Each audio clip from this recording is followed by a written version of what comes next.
partindo para uma aplicação prática mesmo, a Uhum. gente precisa de equipamentos específicos para inserir isso no nosso dia a dia de trabalho, por exemplo. A gente precisa comprar um esfigmomanômetro bem específico para a utilização disso. Como que a gente consegue fazer isso na prática de forma mais fácil?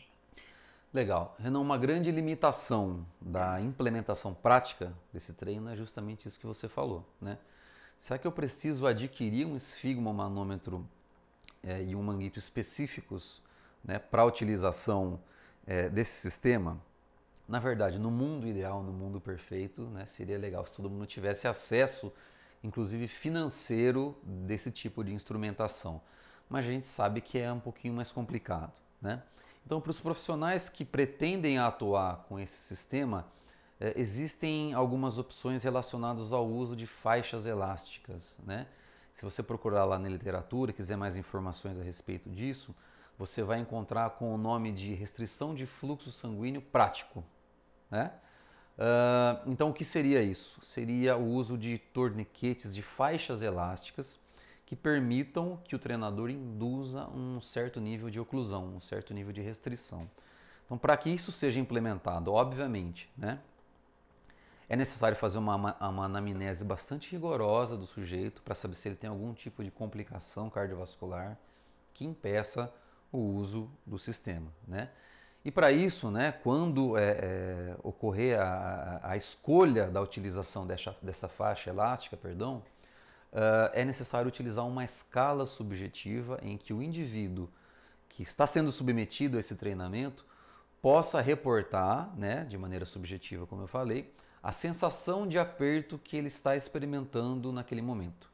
Então você aplica o manguito, né, você aplica uma determinada pressão manualmente, mostra a escala visual de percepção de aperto, que varia de 0 a 10, de acordo com a literatura, e para que você garanta que está sendo ofertada uma restrição parcial do fluxo sanguíneo arterial, o indivíduo deve atribuir valores de 6 a 7. Okay? O que seria esse 6 a 7?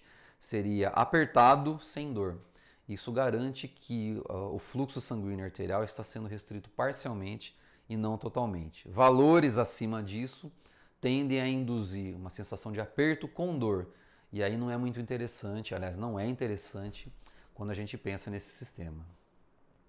Legal, mas pegando aí um trecho da sua fala, então existe uma população específica que não deveria treinar com esse tipo de método, né? Como Isso. que funciona isso? Para que populações que isso se aplica? E em qual Muito contexto, por bem. exemplo? Excelente pergunta, excelente pergunta. Na verdade, assim, é como eu falei anteriormente, né?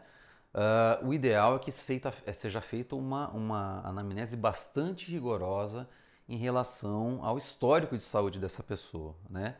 E se você realmente constatar que existe a possibilidade de utilizar essa instrumentação, você tem que familiarizar o indivíduo e expor para ele quais seriam os possíveis riscos, benefícios e efeitos indesejados.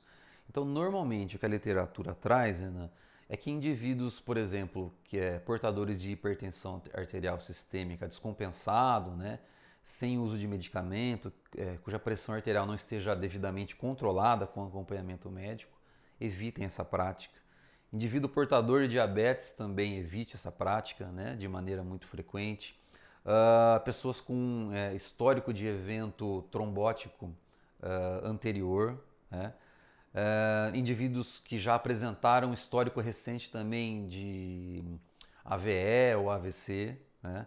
Porque eles têm obviamente um comprometimento na circulação sanguínea e durante a prática do exercício com restrição, a tendência é que o retorno venoso esteja diminuído e o aporte sanguíneo para outros tecidos também esteja comprometido, inclusive o tecido nervoso, né? O sistema nervoso central.